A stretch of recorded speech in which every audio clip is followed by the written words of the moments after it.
Le dimanche chez les Morel, c'était sacré.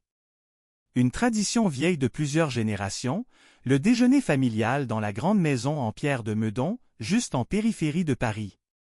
On se réunissait autour d'un pot-au-feu, d'un bon vin de Bordeaux et surtout, des mêmes conversations bien huilées, celles où chacun affichait ses réussites de la semaine, ses promotions, ses voyages, ses enfants prodiges.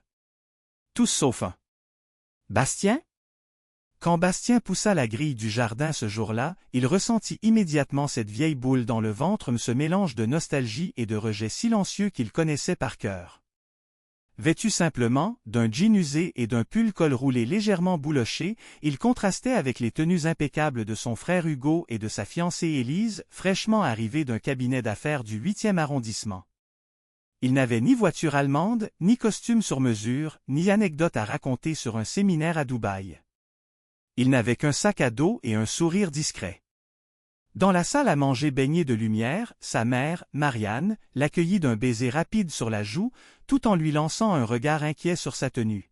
« Tu aurais pu faire un effort, Bastien. C'est dimanche, quand même. » Le père, Jacques, déjà assis à table, leva à peine les yeux de son journal économique. Hugo, son frère aîné, trinqua avec fierté à sa récente nomination comme directeur régional chez BNP Paribas. « Et toi, Bastien? » Toujours en télétravail créatif, lança-t-il avec un sourire moqueur. Rire? Même la cousine Claire, pourtant toujours bienveillante, détourna la conversation pour parler de son nouveau logement dans le Marais. Bastien s'assit au bout de la table. Son plat était le dernier à être servi. On parla politique, bourse, maternité, travaux dans la maison de vacances à Biarritz. À aucun moment, on ne lui demanda comment il allait. Quand il tenta de glisser qu'il développait un outil numérique pour travailleurs indépendants à une plateforme qui commençait à attirer des utilisateurs, sa mère le coupa. « Mais mon chéri, tu devrais peut-être penser à repasser un entretien d'embauche, non? Ton cousin Antoine a un poste de chargé de saisie chez EDF. C'est stable. » Le père intervint, sarcastique, ce serait bien de rapporter quelque chose un jour, au lieu de jouer à l'entrepreneur. Chaque remarque était une gifle voilée. Chaque éclat de rire autour de la table renforçait l'idée qu'il n'était qu'une déception silencieuse. Il mastiquait son repas sans goût, regardant par la fenêtre le jardin de son enfance, celui où il construisait des cabanes et rêvait de mondes parallèles. Aujourd'hui, il avait vraiment créé un monde parallèle ou un espace virtuel utile, utilisé, mais ignoré. Inexistant aux yeux de ceux qui l'espéraient encore un jour impressionner. Lorsque la discussion tourna autour des crypto-monnaies et de la « Startup Nation », son oncle Gérard lança « Toi, Bastien, tu t'y connais un peu, non ?» Enfin, sur Twitter. Éclat de rire. Bastien sourit poliment. Il avait appris à se taire. À encaisser. À survivre dans un monde où l'estime de soi dépendait de la reconnaissance familiale. Sauf que cette reconnaissance, lui, il n'en avait jamais eu. Ni au lycée, ni quand il avait arrêté l'INSA pour monter son projet. Ni quand il travaillait jour et nuit dans un studio de 15 mètres carrés à Montrouge, à coder une plateforme avec un ordi qui chauffait dès qu'on ouvrait 2 fenêtres à la fois. Il s'apprêtait à débarrasser son assiette, comme d'habitude, quand Élise, la fiancée d'Hugo, leva brusquement la tête de son téléphone. « Attendez. »« À terre, murmura-t-elle. Tous se tournèrent vers elle. « La plateforme à terre, vous connaissez? » Personne ne répondit. Elle se tourna vers Bastien. « C'est drôle, j'ai justement vu ce nom dans un dossier client cette semaine.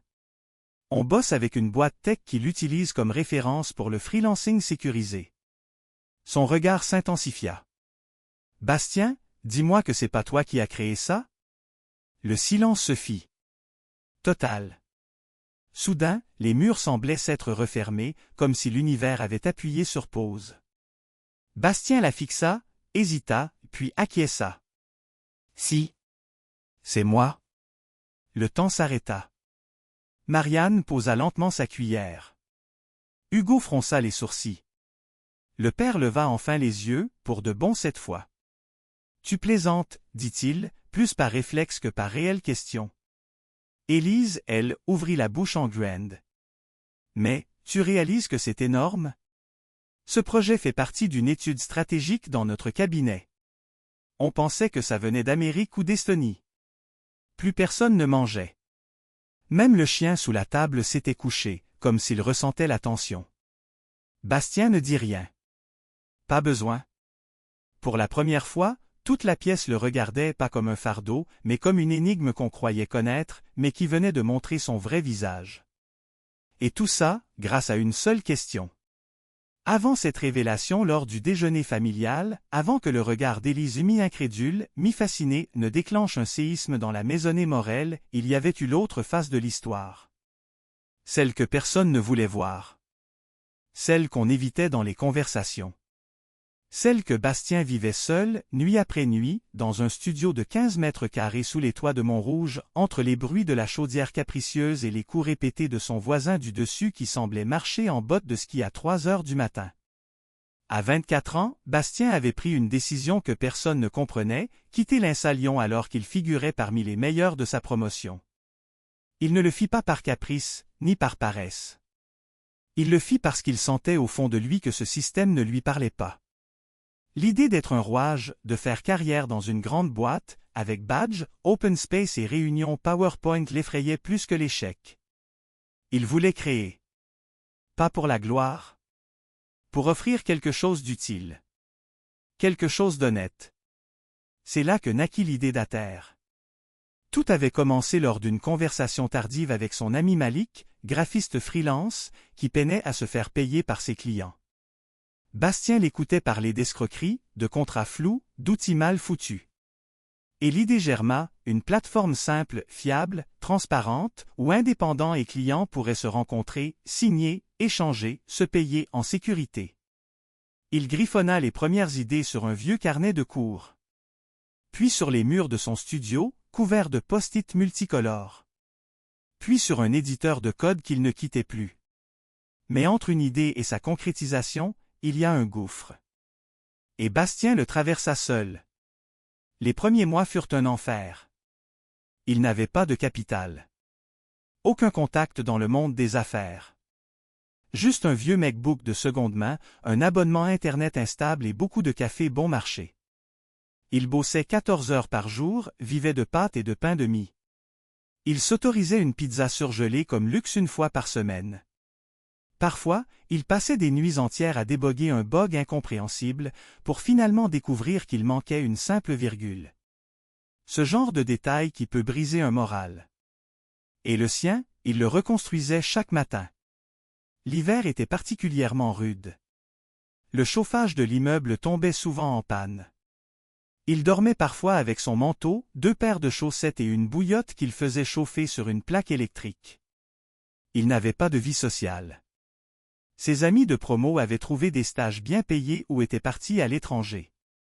Lui, il disparaissait peu à peu des radars. Même ses parents n'appelaient plus autant qu'avant. Et quand il le faisait, c'était pour poser cette fameuse question, « Alors, tu as trouvé un vrai travail ?» Un jour, son compte en banque passa en négatif. Il dut accepter un job de livreur à vélo, pédalant sous la pluie pour livrer des sushis au cadre des beaux quartiers. Il rentrait lessivé, grelottant, et rallumait son écran pour continuer à coder. Il aurait pu abandonner 1000 fois. Il y a même eu une nuit où il avait ouvert une page de Pôle emploi, le doigt tremblant sur la touche « Valider ». Mais il se souvint d'un message reçu d'un testeur ukrainien, son tout premier utilisateur, « Votre plateforme m'a évité de me faire arnaquer.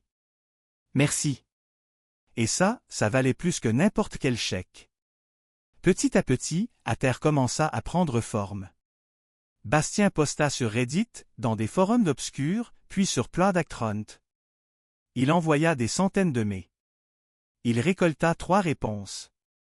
Mais parmi elles, un consultant espagnol, puis une illustratrice belge, qui commencèrent à utiliser la plateforme. Ils firent des retours. Il écouta. Il corrigea.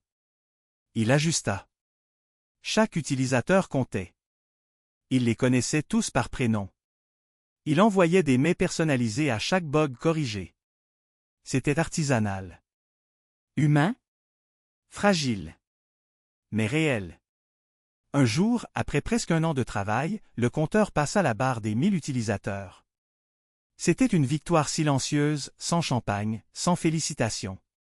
Juste lui, seul devant son écran, les larmes aux yeux, le cœur battant. Il s'acheta un éclair au chocolat et une canette de coca pour fêter ça. Il aurait voulu en parler à ses parents, à son frère. Mais à quoi bon?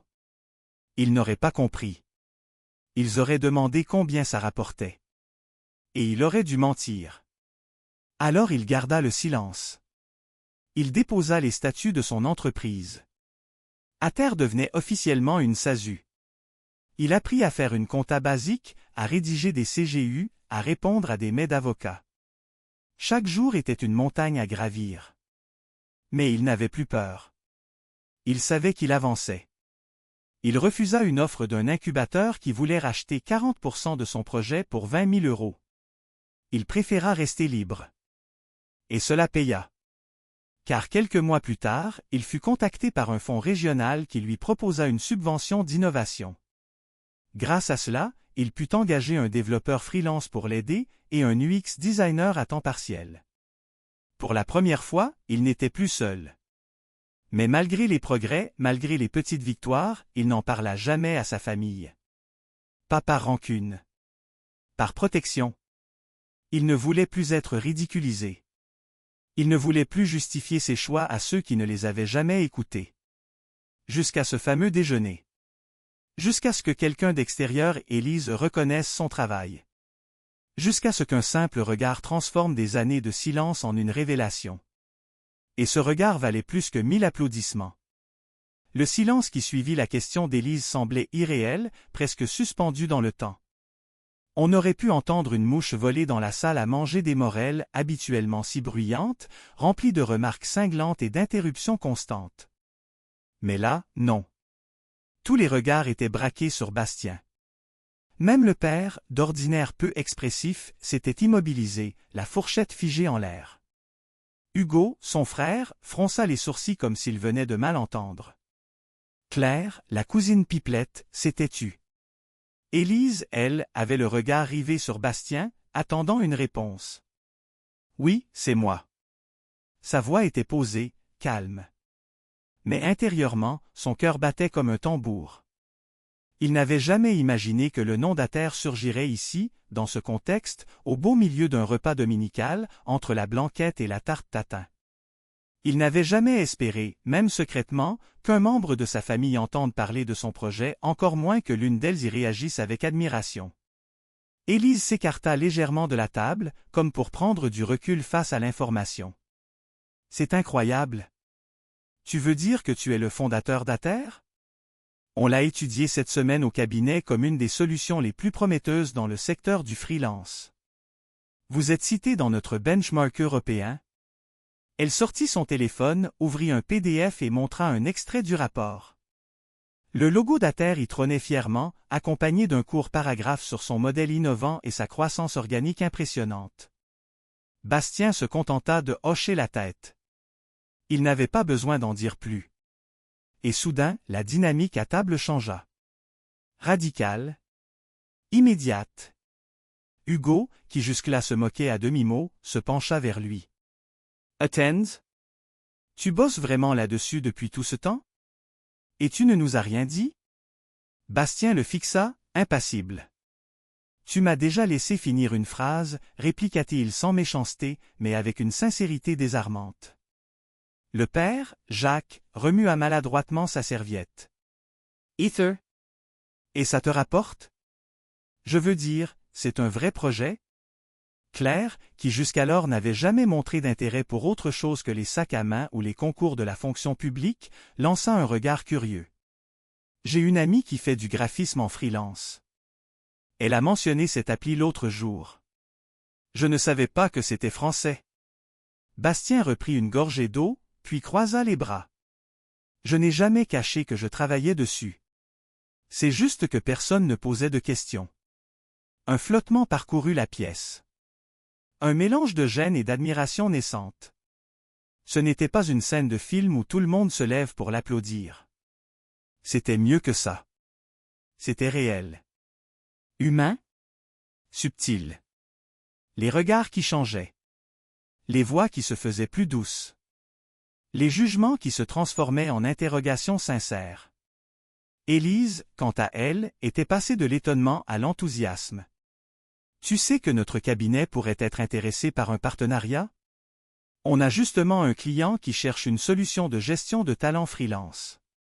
Tu as une équipe? » Bastien expliqua brièvement qu'ils étaient 3 à temps partiel et 2 développeurs indépendants. Elle hocha la tête, impressionnée. « Et tu fais tout le produit?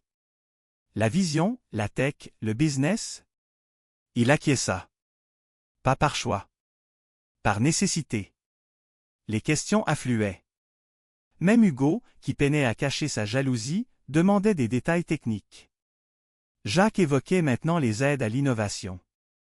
Marianne parlait d'anciens camarades de fac qu'elle pourrait lui présenter. Le changement était si rapide, si soudain, qu'il en devenait presque comique. Mais Bastien ne riait pas. Il observait. Il enregistrait. Il se souvenait parfaitement des années passées dans l'indifférence.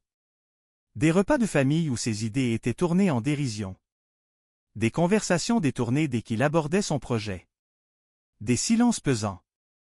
Des moqueries à peine voilées. Aujourd'hui, ces mêmes personnes lui tendaient des perches, des sourires, des félicitations improvisées. Mais il avait changé. Il n'était plus ce jeune homme qui cherchait désespérément leur approbation. Il n'avait plus besoin de ça. Pour la première fois, c'était lui qui contrôlait la conversation. Non par arrogance, mais parce que son parcours, ses efforts, ses nuits blanches et ses sacrifices lui donnaient enfin le poids nécessaire pour être entendu. Ce n'était pas la reconnaissance d'un public qui lui manquait. C'était la reconnaissance de ceux qui avaient choisi de ne pas voir. Et maintenant qu'il voyait, il restait calme. Ding! En contrôle. Élise, sans le savoir, avait brisé un mur. Et elle l'avait fait par honnêteté, pas par pitié. C'est peut-être pour ça que Bastien lui répondit avec un respect qu'il n'accordait plus à beaucoup de gens. Ils échangèrent un regard. Un de ceux qui ne se décrivent pas, mais qui changent les dynamiques. Elle comprit qu'il n'était pas qu'un frère de, ou un fils de, mais bel et bien un bâtisseur, un stratège, un entrepreneur dans l'ombre devenu lumière. Et tout cela n'avait commencé que par une question simple. Mais son impact fut monumental. Après ce déjeuner familial, plus rien ne fut comme avant. La maison des Morel, jadis théâtre d'humiliations silencieuses et de jugements à peine voilés, semblait désormais différente non pas parce qu'elle avait changé, mais parce que Bastien, lui, n'était plus le même. Il était entré comme un intrus toléré par convenance. Il en sortait comme un homme que l'on voulait désormais écouter. Les jours suivants, Bastien reçut plusieurs messages. D'abord un SMS de son père, inhabituellement bref, « Fier de toi. On en reparle quand tu veux. Papa. » Puis un email de sa mère, long, maladroit, truffé d'excuses enveloppées de nostalgie, « Je repense à quand tu construisais des robots avec des boîtes de conserve. On aurait dû voir dès le début que tu étais différent dans le bon sens. » Même Hugo, son frère, tenta de reprendre contact. Un message WhatsApp, d'abord sec, « On devrait parler. » Puis, quelques heures plus tard, « En vrai, j'ai toujours su que t'étais capable. Mais je ne voulais pas te le dire avant que ça marche. » Mais Bastien ne répondit pas tout de suite. Il se donna le luxe de réfléchir. Non par revanche, mais parce qu'il voulait être sûr de ne plus jamais se laisser définir par ceux qui ne l'avaient jamais compris. Ce fut Élise qui le rappela la première, 2 jours après. Pas en tant qu'avocate. Pas en tant que fiancée d'Hugo. Juste en tant que personne sincèrement impressionnée. Ton calme, Bastien, c'était incroyable. Tu t'es pas énervé, t'as pas cherché à les humilier. Tu t'es juste tenu droit. Je sais pas si j'aurais pu faire pareil. Il sourit à travers le téléphone. Parce qu'il n'y a plus rien à prouver. Car c'était ça, la vraie transformation. Ce n'était pas l'argent. Ce n'étaient pas les utilisateurs, ni les articles dans la presse tech, ni les rendez-vous avec des investisseurs étrangers. C'était le fait que Bastien, après toutes ces années de mépris, avait cessé de chercher à plaire à ceux qui n'avaient jamais tendu la main. Il n'était plus un rêveur désespéré en quête d'approbation. Il était un homme en paix avec ses choix. Il continua à développer à terre. L'entreprise grandissait lentement, mais solidement. Il recruta un CTO, signa un partenariat avec un espace de coworking parisien, fut invité à donner une conférence à Station F. Il refusa 2 offres de rachat. Il voulait bâtir quelque chose de durable, à son image. Et la famille? Elle tenta de revenir dans le décor. Marianne proposa un déjeuner, juste entre nous. Jacques mentionna un contact au ministère de l'Économie. Hugo lui envoya des captures d'écran de ses discussions LinkedIn avec des start-upers. Bastien accepta certains gestes, refusa d'autres. Il était poli, courtois, mais jamais dépendant. Il se rendait aux repas familiaux quand il le souhaitait, plus pour voir ses nièces que pour parler business. Il répondait aux messages, mais fixait ses propres limites. Un jour, lors d'un dîner plus calme, son père lui demanda « Tu nous en veux ?» Bastien le regarda longuement. « Non. Je vous comprends. Vous m'avez jugé avec vos outils. Mais moi, j'en ai forgé d'autres. » Et ce fut tout. Pas de grande scène. Juste une vérité posée avec calme. Ce qui changea vraiment, c'était le regard. Celui des autres, bien sûr. Mais surtout, celui de Bastien sur lui-même. Il n'attendait plus qu'on le valide. Il n'espérait plus que son frère l'accepte. Il n'avait plus besoin de démontrer sa valeur. Il avait trouvé sa place pas dans leur monde, mais dans le sien. Un monde qu'il avait construit, ligne de code après ligne de code, avec ses doutes, ses échecs et sa détermination. Ce jour-là, alors qu'il quittait la maison familiale, Bastien se retourna une dernière fois sur l'allée qu'il avait si souvent parcourue, tête basse. Cette fois, il avait le dos droit. Il ne fuyait plus. Il avançait. Et ce fut peut-être ça, sa plus grande victoire.